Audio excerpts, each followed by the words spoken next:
Hello, मेरा नाम doctor Zia Hashim है। मैं Sanjay Gandhi post graduate institute में एज़ एडिशनल प्रोफ़ेसर काम कर रहा हूँ, डिपार्टमेंट ऑफ पल्मोनरी मेडिसिन में। यहाँ पर मैं चेस्ट पेशेंट्स और आईसीयू की देखभाल करता हूँ। तो मैं आपसे आज एक बहुत इम्पोर्टेंट ब बीमारी के बारे में बात करना चाहूँगा, जिसका नाम है हाइपरटेंशन। हाइपरटेंशन मतलब ब्लड प्रेशर। तो ये ब्लड प्रेशर क्या होता है? ये नॉर्मल क्या होता है, कैसे बढ़ जाता है और कब ये जो है बीमारी का रूप ले लेता है, इसके बारे में हम बात करेंगे आज विस्तार से। तो देखिए क्या होता है कि जब भी हमारा हार्ट बीट करता है, तो वो एक फ़ोर्स लगाता है, जो कि फ़ोर्स अ, जो ब्लड वेसल्स होती हैं उसको फ़ोर्सफुली उसमें ब्लड जो है वो पंप करता है। तो हम जानते हैं कि फ़ोर्स जो है अगर हम उसको एरिया से डिवाइड करें तो हमें मिल जाता है प्रेशर। तो ये प्रेशर ही जो है ब्लड प्रेशर होता है। तो इसकी 2 अवस्थाएँ होती हैं, जैसे कि जब हार्ट पंप करता है तो ज़्यादा फ़ोर्स से करता है तो ब्लड प्रेशर उस समय हाई होता है, उसे सिस्टोलिक ब्लड प्रेशर बोलते हैं। और जब हार्ट रिलैक्स करता है तो उस समय ब्लड प्रेशर जो है थोड़ा-सा कम होता है, उसको डायस्टोलिक ब्लड प्रेशर बोलते हैं। तो आप लोग जानते होंगे कि ब्लड प्रेशर को कहा जाता है 120 सिस्टोलिक, बड़ा वाला ऊपर वाला ब्लड प्रेशर 120 होता है और नीचे वाला जो है वो 80 होता है, सिस्टोलिक डायस्टोलिक ब्लड प्रेशर बोलते हैं उसको। तो ये नॉर्मल सेटिंग्स में ब्लड प्रेशर होता है जब हम रेस्ट कर रहे होते हैं। अच्छा, दूसरी बात ये है कि हमारे दिन की डिफरेंट अवस्थाओं में हमारा ब्लड प्रेशर जो है वो चेंज होता है। जैसे कि हम अगर एक्सरसाइज कर रहे होते हैं तो ब्लड प्रेशर उस समय अलग होता है। जब हम कभी कोई गहन कार्य में लगे होते हैं तो उस समय ब्लड प्रेशर अलग होता है और जब हम कभी रेस्ट कर रहे हों या सो रहे हों तो उस समय हमारा प्रेशर अलग होता है। तो ब्लड प्रेशर एक नॉर्मल आदमी का भी दिन में जो है कई बार बढ़ता है और घटता है, तो ये नॉर्मल होता है। मगर ब्लड प्रेशर की बीमारी कब हो जाती है? ब्लड प्रेशर की बीमारी तब हो जाती है कि जब ये बिना किसी कारण के रेस्ट पर ही जो है बढ़ा रहता है और इसको जो डिफाइन किया गया है कि अगर ये ऊपर वाला ब्लड प्रेशर यानी सिस्टोलिक ब्लड प्रेशर जो है 140 से ज़्यादा हो जाए और नीचे वाला ब्लड प्रेशर जो है वो 90 से ज़्यादा हो जाए। तो तब हम और ये लगातार बना रहे।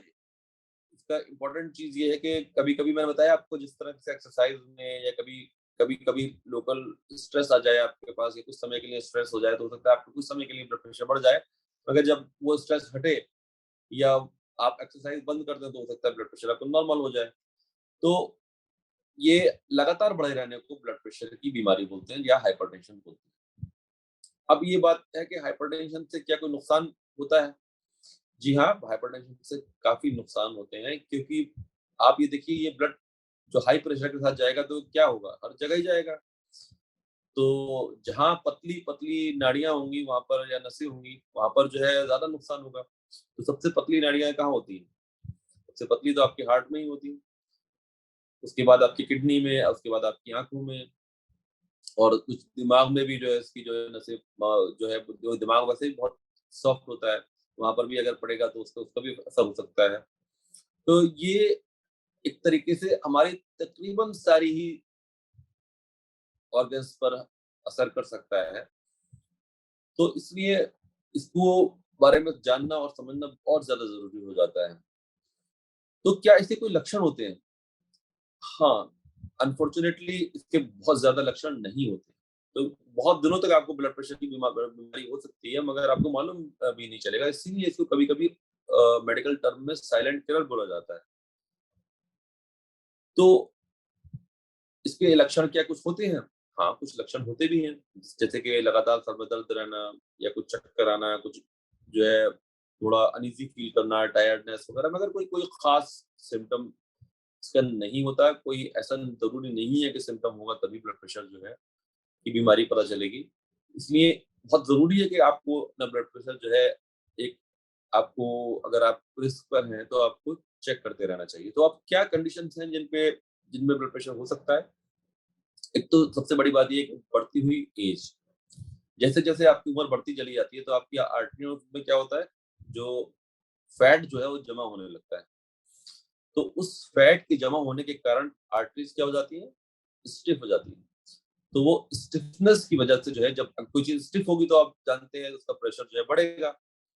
तो उम्र के साथ जो है ब्लड प्रेशर बढ़ता है, तो अगर आपकी उम्र जो है 40 से ज़्यादा हो गई है, तो आपको अपना प्रेशर चेक करना चाहिए। दूसरी बात ये है कि अगर आपके घर में किसी को ब्लड प्रेशर की परेशानी है, तो आपको ज़्यादा चांसेस है कि आपकी बॉडी में कुछ इस तरह का सिस्टम होगा कि जिसकी वजह से आप ब्लड प्रेशर के शिकार हो सकते हैं। तो अगर आपके फैमिली मेंबर्स में आपके फादर, मदर और आपके क्लोज़ रिलेटिव्स में अगर ब्लड प्रेशर की समस्या लगातार बनी रहती है और वो ब्लड प्रेशर के मरीज़ हैं, तो आपको चाहिए कि आप अपना ब्लड प्रेशर चेक कराएँ। दूसरी बात ये है कि अगर आप डाइट में बहुत ज़्यादा ऐसी चीज़ें इस्तेमाल करते हैं जिसमें नमक का मात्रा ज़्यादा रहती है, जैसे कि अचार हुआ या ये केचअप्स हुए या साल्टेड बिस्किट्स हुए या बहुत ज़्यादा फैटी खाना हुआ, जिसमें बहुत ज़्यादा मात्रा में तेल का मैंने बताया ना अभी, तेल अगर आर्टरीज़ में जमा हो जाए, तो क्या होगा? वो आर्टरीज़ ज़्यादा जल्दी स्टिफ़ होंगी। तो इसकी डाइट का बहुत इम्पोर्टेंट रोल है ब्लड प्रेशर के लिए। और दूसरी बात, अगर आप ज़्यादा मात्रा में अल्कोहल का इस्तेमाल कर रहे हैं, आप एडिक्ट हैं उसके, और तो ये भी ब्लड प्रेशर के लिए इम्पोर्टेंट है। अगर आप स्मोकिंग करते हैं तो ब्लड प्रेशर के लिए बहुत इम्पोर्टेंट है। और अगर आप अच्छी डाइट, हेल्दी डाइट नहीं लेते हैं, तो भी एक इम्पोर्टेंट फैक्टर है। जैसे कि अच्छी डाइट जिसमें पोटेशियम ज़्यादा की मात्रा में पाया जाता है, जैसे कि बहुत अच्छे फ्रूट्स होते हैं। फ्रूट्स में बहुत अच्छी मात्रा में पोटेशियम पाया जाता है, इसलिए ऐसी डाइट का ना लेना। ज़्यादा प्रोसेस्ड और जो अ, तेल चिकनाई वाला खाना खाना, तो ये ब्लड प्रेशर के लिए इम्पोर्टेंट रिस्क फैक्टर्स हैं। तो अब हम इसके बारे में बात करेंगे कि क्या हम किस तरीके से जो है इसको नपवाएँ? क्या हम हमें हमेशा डॉक्टर के पास ही जाना चाहिए? तो मेरा जवाब इसके लिए होगा कि नहीं। डॉक्टर के पास अगर आप जाएँगे तो एक तो प्रॉब्लम ये होती है कि जब आप डॉक्टर के पास जाते हैं तो उस समय ब्लड प्रेशर जो होता है वो एक स्ट्रेस की अवस्था होती है। इसलिए जब ब्लड प्रेशर यूजुअली हाई होता है, उसको व्हाइट कोट हाइपरटेंशन हम लोग बोलते हैं। तो डॉक्टर क्लिनिक पे जाना मैं तो नहीं सजेस्ट करता हूँ ब्लड प्रेशर चेक करने के लिए। इसके लिए बेटर ये होगा कि आजकल जो इलेक्ट्रॉनिक डिवाइसेस आ गए हैं, तो आप घर ही पर ब्लड प्रेशर मॉनिटर करें। उसमें बहुत आसानी से आप खुद ही self monitoring of blood pressure कर सकते हैं। तो उसमें क्या होगा कि आप डिफरेंट अवस्थाओं में अपना ब्लड प्रेशर चेक कर सकते हैं। जैसे कि आप ये चेक कर सकते हैं, कभी आप एक्सरसाइज करके आए तो आपका ब्लड प्रेशर कितना है, आप रेस्ट में हैं तो ब्लड प्रेशर कितना है। तो बहुत सारे टाइम पे आप चेक कर सकते हैं। और आपका जो घर पे जो रेस्ट की अवस्था होगी, वो काफ़ी आप रिलैक्स्ड होंगे, तो इसलिए ब्लड प्रेशर सही ज़्यादा वहाँ पर आएगा। तो ये बहुत इम्पोर्टेंट है कि आप मॉनिटर करें। ये हर घर में आजकल ब्लड प्रेशर इंस्ट्रूमेंट होना चाहिए, और सब लोगों को अपना ब्लड प्रेशर, जो कि जिनको रिस्क फैक्टर्स हैं, 40 साल से ज़्यादा की उम्र है, उनको अपना ब्लड प्रेशर कभी-कभी ज़रूर चेक करना चाहिए। तभी मालूम चलता है कि हमें ब्लड प्रेशर की बीमारी हो गई है। क्योंकि अगर अगर मगर हम सिम्पटम्स का इंतज़ार करेंगे, तो बीमारी बहुत हद तक बढ़ चुकी होगी। अगर मान लीजिए आपको सिम्पटम आने लगे ब्लड प्रेशर की वजह से, तो इसका मतलब आपकी बीमारी काफ़ी ज़्यादा बढ़ चुकी है, और आपको ट्रीट करने से कोई फ़ायदा नहीं होगा, ज़्यादा फ़ायदा नहीं होगा। तो दूसरी चीज़ ये है कि अब मॉनिटर आपने कर लिया, तो आप ज़रूर डॉक्टर की सलाह लें कि मेरा ब्लड प्रेशर लगातार जो है, आप एक चार्ट बनाएँ और डॉक्टर के पास जाएँ और उसको बताएँ कि इस टाइम मेरा ब्लड प्रेशर हाई रहता है। और तो अगर वो देखेंगे कि इसमें क्या करना चाहिए, उसकी सलाह ज़रूर लें। और मैं बताना चाहूँगा कि किन चीज़ों से ब्लड प्रेशर आपका जो है, अगर आप नॉर्मल नॉर्मल है तो नॉर्मल ही रहेगा, और किन चीज़ों से ये कि अगर आपका हल्का-सा बढ़ा हुआ है, तो आपका ब्लड प्रेशर कंट्रोल हो सकता है। तो उसके लिए सबसे इम्पोर्टेंट चीज़ है कि एक तो आपकी डाइट, मतलब आपका डाइट अगर आपने जो है अच्छी ली, जिसमें जो है सॉल्ट की मात्रा कम है, जिसमें फैट की मात्रा कम है, एक तरीके से जो है आपका ब्लड प्रेशर जो है ये भी बहुत हेल्प कर सकता है। इसको बोलते हैं मेडिटेरेनियन डाइट। एक्चुअली ये देखा गया था, मेडिटेरियन कंट्रीज़ में देखा गया, वहाँ पे जो है हार्ट की बीमारियाँ और ब्लड प्रेशर की बीमारी काफ़ी कम होती हैं। तो वहाँ का जो खाना है, उसके बारे में स्टडी किया गया, देखा कि वो लोग वो कम कार्बोहाइड्रेट्स काफ़ी कम मात्रा में लेते हैं, और फ्रूट्स और वेजिटेबल्स वगैरह की मात्रा, सलाद की मात्रा काफ़ी अधिक होती है।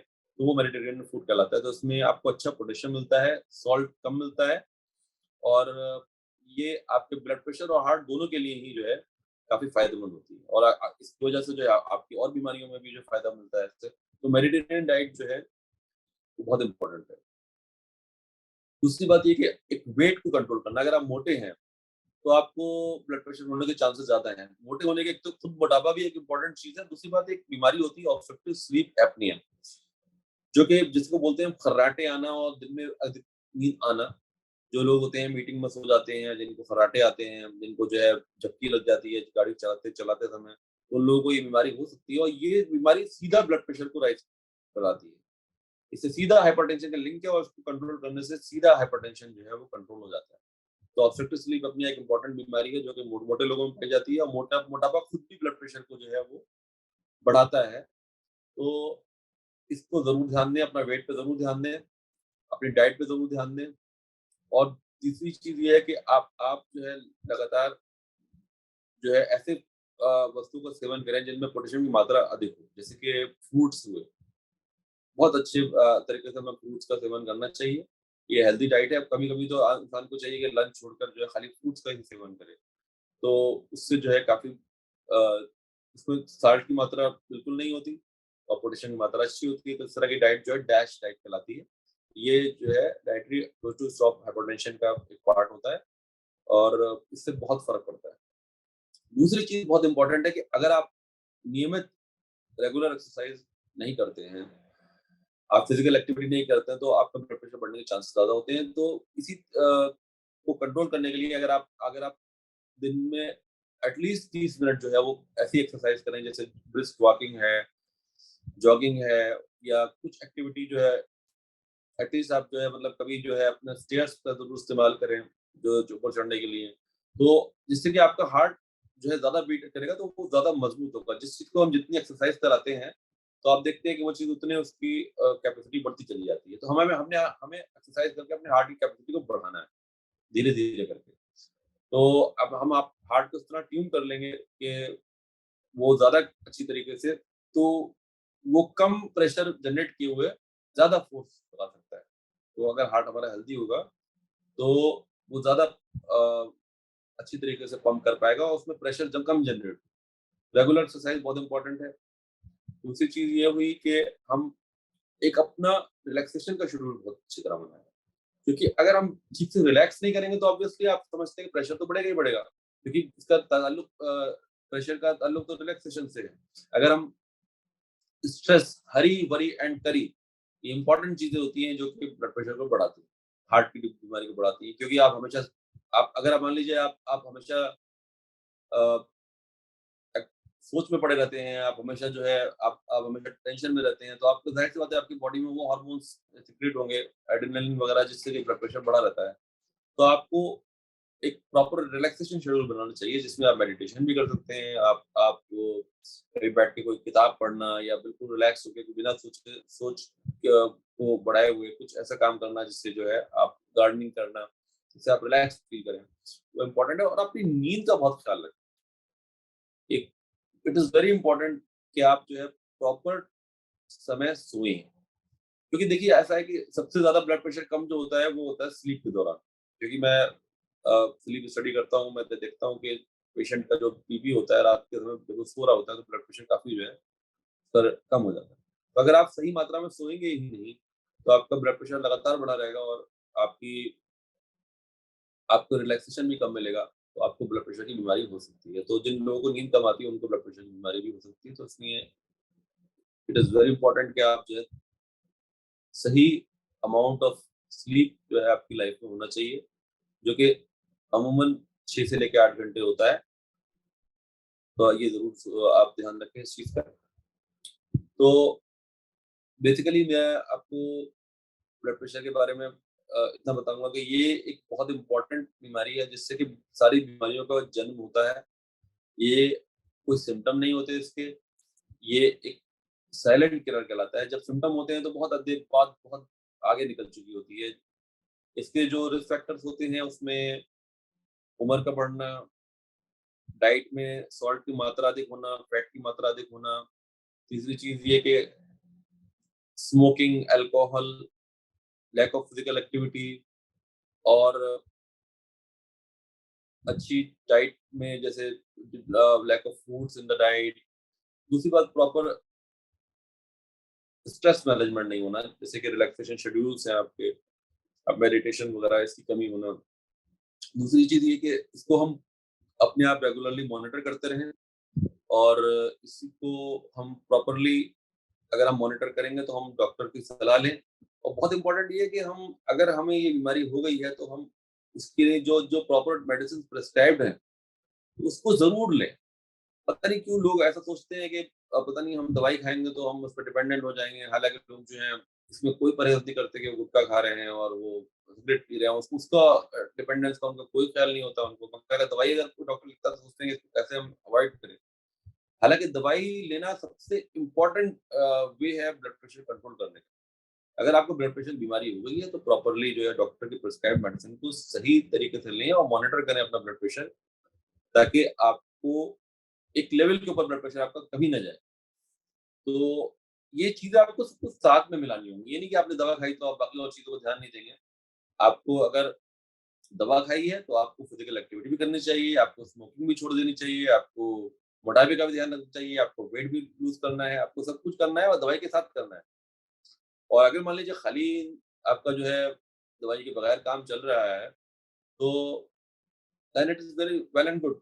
मगर अगर आपको दवाई की ज़रूरत डॉक्टर ने आपको दवाई बताई है, तो आप उसको प्रॉपर मेडिसिन्स लें और बाकी चीज़ों का ध्यान रखते हुए मगर इस बीमारी के बारे में जागरूक रहें।